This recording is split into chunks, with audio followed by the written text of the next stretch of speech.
ለስጋው ደግሞ በጣም ብቁ እስከምትሆን ድረስ ከሆነ እየጠበቅ ያለው አትሆንም መቼም። ያ ማለት ሳትቀበል ትሞታለህ።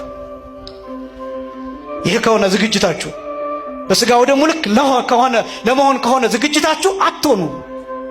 እስከ ዕድሜ ልካችሁ ብትዘጋጁ አትሆኑ። ገዳም ብትገቡ አትሆኑ። ባህታውያን ብትሆኑ አትሆኑ። ለዚህ ስጋና ደም ይበቃ ማንነት እንዲኖር ከሆነ የፈለከው መለኮት የተዋሃደ መሆን አለብህ ማለት ነው። እንደዛ ደግሞ ልትሆን አትችልም። የሚዋሃደን እግዚአብሔር በጸጋ ስለሆነ ይሄ ስጋና ደም ግን በትክክል አማናዊ የክርስቶስ ስጋ የክርስቶስ ደም ነው። ዝግጅታችሁ በዚህ ልክ ከሆነ መቼም ብቁ አትሆኑም። ስለዚህ ኃጢአታችሁን ለካህኑ ተናግራችሁ ንስሐችሁን ተቀብላችሁ ቀኖናችሁን ጨርሳችሁ ካህኑ ቁረቡ ሲሏችሁ ትቁረቡ፣ ስጋውን ደሙን ተቀበሉ።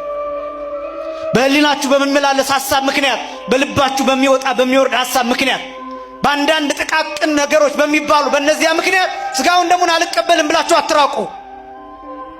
በጣም ይኸውላችሁ ስጋውን ደሙን ሳንቀበል እያለፍን ነው። አለመቀበላችንም ኃጢአቱንም ሳንተወው ከነ ኃጢአታችን እንደገና ደግሞ ምህረትም ሳናገኝ እየሞትን ነው።